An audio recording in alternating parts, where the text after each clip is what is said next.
एक बहुत ही महत्वपूर्ण विषय पर आप लोगों के साथ संवाद करने यहाँ उपस्थित हुए हैं। देश में भारतीय जनता पार्टी का शासन है और भारतीय जनता पार्टी के एक बड़े नेता, जो अभी कुछ दिन तक राष्ट्रीय थे और अभी उसके बाद वो अंतर्राष्ट्रीय स्तर पर भारतीय जनता पार्टी और देश के लिए ख्याति का, प्रसिद्धि का कारण बने। मैं बात कर रहा हूँ भारतीय जनता पार्टी के बड़े पुराने नेता, जिनकी दिल्ली की राजनीति से पुराना संबंध भी रहा है, सुनाम धन्य आदरणीय श्री विजय गोयल जी की बात कर रहा हूँ मैं, जिन्होंने रियो ओलंपिक्स के दौरान देश का, दिल्ली का, अपनी पार्टी का, सबका नाम मटिया मेट कर दिया, सबको शर्मसार किया। अपनी हरकतों की वजह से ओलंपिक समिति की तरफ से चेतावनियां उपलब्धियों के रूप में अपनी झोली में लेके आए। माफ़ कीजिएगा, कुछ सेल्फीज़ भी थी उसमें। और इस प्रकार से देश के गौरव को, देश के मान को, देश के मस्तक को विदेशी सरजमीन पर झुकाया।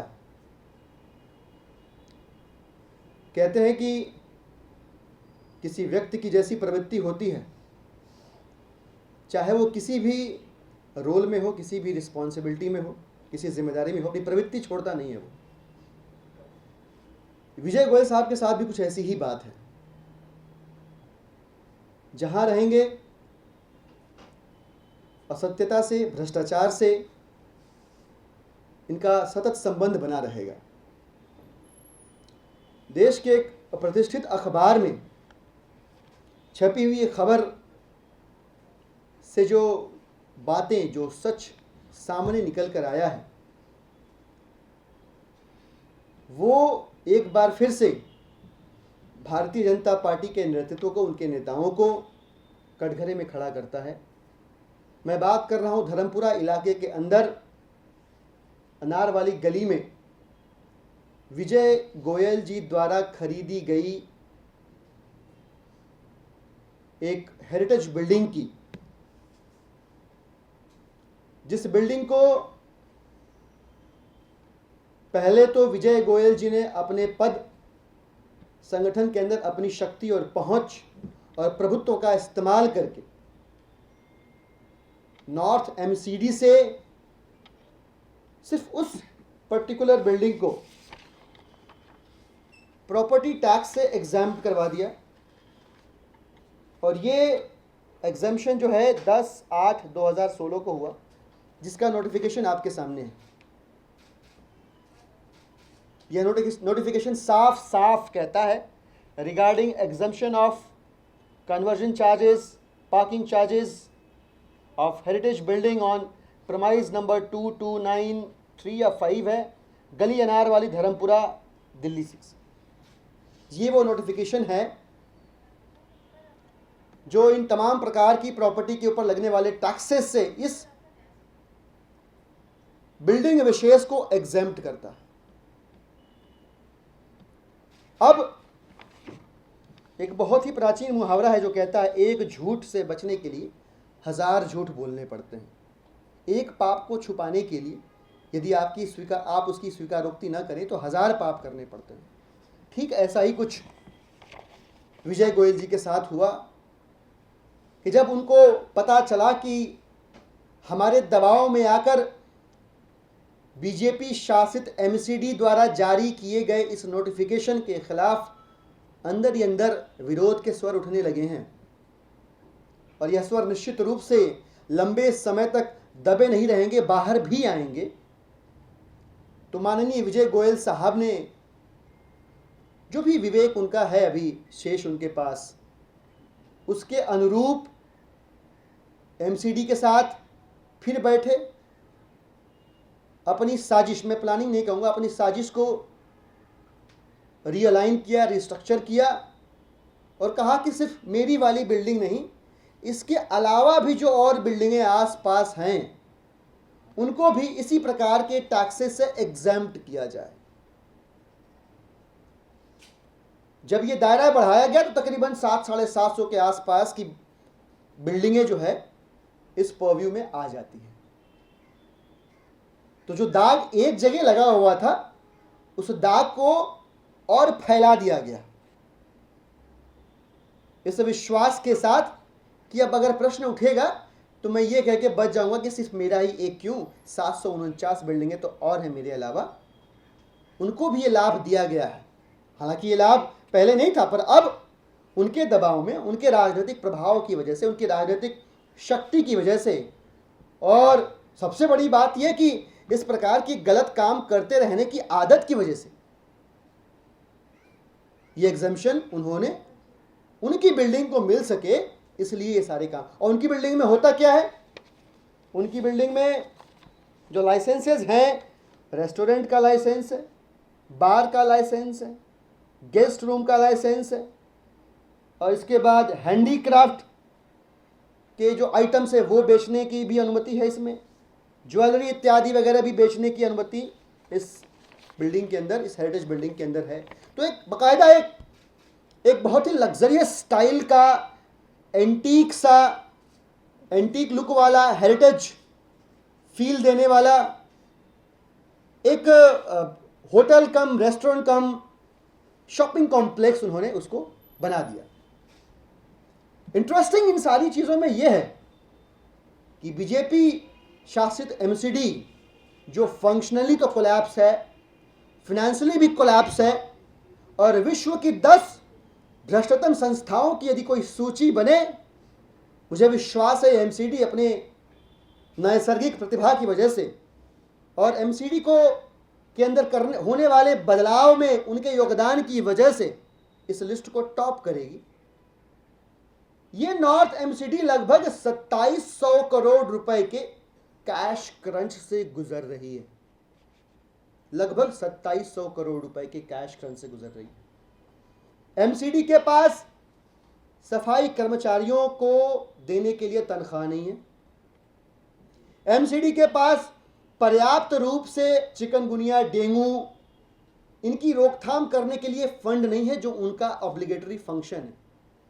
निवेदन है कि इस डिबेट में प्लीज ना जाएं कि प्रिवेंशन किसकी रिस्पॉन्सिबिलिटी है, आप सब म्युनिसिपल कॉर्पोरेशन एक्ट पढ़ेंगे तो पता चल जाएगा। तो सफाई कर्मचारियों के पेट पे लात मार रहे हैं, उनको सैलरी देने के इनके पास पैसे नहीं है, रोकथाम की बीमारियों के साफ सफाई करने के इनके पास पैसे नहीं है, इसके बाद सफाई कर्मचारियों को बोनस देने के लिए इनके पास पैसे नहीं है, वर्षों का बकाया जो एरियर है एमसीडी के ऊपर वो भी देने के लिए पैसे नहीं है। इसके बावजूद नॉर्थ एमसीडी के राजनीतिक जज्बे को सलाम करते हैं हम कि 25 करोड़ रुपए का एग्जेम्पशन वो माननीय विजय गोयल जी के वरद हस्त को प्राप्त करने के बाद, आशीर्वाद को प्राप्त करने के बाद, उनकी ब्लेसिंग्स को प्राप्त करने के बाद यह 2500 करोड़ रुपए का एक्सचेकर्स का लॉस वो झेलने को तैयार है। और रुचिकर यह है कि इस स्टोरी के होने के पहले संभवतः अखबार के जो संपादक या जो पत्रकार साथी रहे होंगे, उन्होंने संपर्क साधा विजय गोयल जी से और कहा कि ऐसा क्यों हो रहा है। तो उन्होंने अपनी विलक्षण प्रतिभा का परिचय देते हुए कहा कि इस प्रकार के एग्जेम्पशंस देने से जो कोष संचय होगा, जो पैसा बचेगा इन हेरिटेज बिल्डिंग के मालिकों के जेब में, उससे वो इसका कंजर्वेशन करवा पाएंगे। इस लिहाज से मुझे लगता है कि यह जो आइडिया इतना ब्रिलियंट है कि ये केंद्र सरकार को भी मिलना चाहिए। और जितने भी एंशिएंट बिल्डिंग्स हैं पूरे देश के अंदर, प्रॉपर्टीज़ हैं, एंशिएंट प्रॉपर्टीज़ हैं, या जो एएसआई के पास प्रिजर्व्ड लिस्ट ऑफ बिल्डिंग्स हैं जो हजारों की संख्या में, उन सबको इन सभी प्रकार के टैक्सेस से एग्जेम्प्ट करना चाहिए माननीय विजय गोयल जी के इस ब्रिलियंट आइडिया के ऊपर अमल करते हुए, न कि धर्मपुरा के सिर्फ सिलेक्टेड बिल्डिंग्स। और वो भी प्रश्न यही है, मूल प्रश्न वो यही है कि पहले एग्जेम्पशन एक का किया गया, जब लगा कि बवाल मच जाएगा तो उस नोटिस को रिट्रैक्ट किया गया और एक दूसरा नोटिस इशू किया गया जो विजय गोयल जी के मन के अंदर, एमसीडी के जो मेयर साहब हैं उनके मन के अंदर चल रहे कालेपन को प्रथम दृष्टया एक्सपोज करता है, नंगा करता है स्पष्ट रूप से। तो इसमें ये जो आर्थिक भ्रष्टाचार हुआ, यह नैतिक भ्रष्टाचार भी है, राजनीतिक भ्रष्टाचार तो है ही, उसे ठीक करने की अपेक्षा हम भाजपा से बिल्कुल नहीं करते। इसकी इन तीनों प्रकार के भ्रष्टाचारों की पृष्ठभूमि में आम आदमी पार्टी के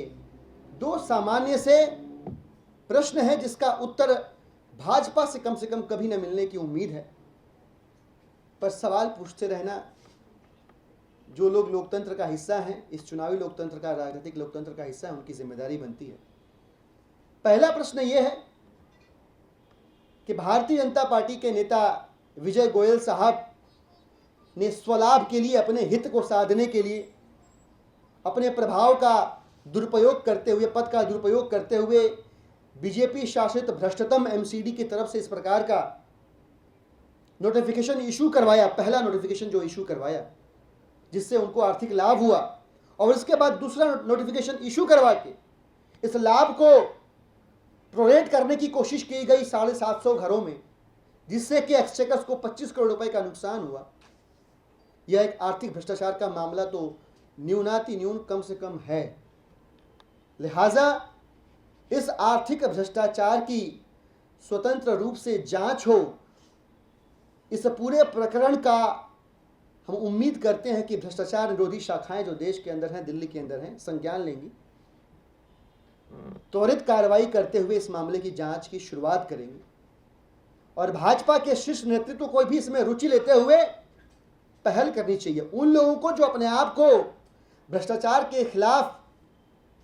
एक आवाज मानते हैं, एक तुरही मानते हैं, एक तूती मानते हैं, अगर उनकी आवाज भाजपा नेता विजय गोयल के इस भ्रष्टाचार के खिलाफ नहीं फूटती है,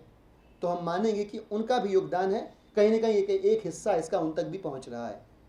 तो इसकी जांच होनी चाहिए, पहली बात। दूसरी बात, अपने पद का, अपने प्रभाव का दुरुपयोग किए बिना इस प्रकार का एग्जम्पशन प्राप्त कर पाना विजय गोयल जी के लिए संभव नहीं था। वो सामान्य नागरिक होते तो ये नहीं कर पाते। तो निश्चित रूप से इस पूरे प्रकरण की जांच निष्पक्ष रूप से हो सके, तटस्थ रूप से हो सके, इसलिए आवश्यक है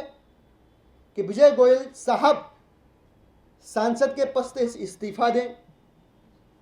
खेल मंत्री के पद से इस्तीफा दें, और खेल मंत्री के पद से इस्तीफा देने के लिए तो उनके पास और भी कारण मौजूद हैं। इन दोनों पदों से इस्तीफा दें। ऐसा न होने की स्थिति में भारतीय जनता पार्टी के केंद्रीय नेतृत्व को उनको बर्खास्त करना चाहिए, ताकि इस पूरे मामले की सही तरीके से जांच हो सके। ये दो जो प्रमुख उम्मीदें हैं आम आदमी पार्टी की, दिल्ली की जनता की इन खबरों को पढ़ने के बाद हम चाहते हैं कि आप लोगों के ज़रिए भाजपा नेतृत्व तक पहुँचे।